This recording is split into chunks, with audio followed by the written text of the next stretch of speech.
gi weche mamoko manyien kama bende wang'yo motende kod mag somo ka koro ni duol mogol en mar jodolo mag din Kopere. Kanisa Kopere ogolo siem ne josiasa mawacho weche ma ok opuodhi e wi omenda ma sirkal chiwo mar siro somo. Ka otelgi kod Archbishop Philip Anyolo gilero ni weche ma kamago rocho chenro mag somo. Bende gimedo ni deko mag omenda osekelo achiedh nade ni sikunde ahinya to mago mochung'ne kod kanisa mar Catholic.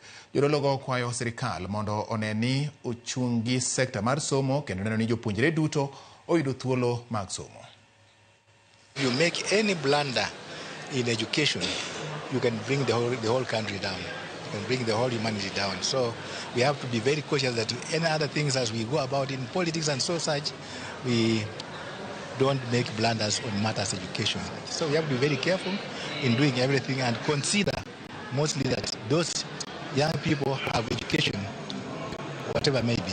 The recent reports of male teachers allegedly grooming young girls in their schools and later engaging in inappropriate relationships with them are disturbing and put a stain on the noble teaching profession. A school where such situations unfold without detection suggests that those in charge did not maintain a close eye on the interactions and programs within the school.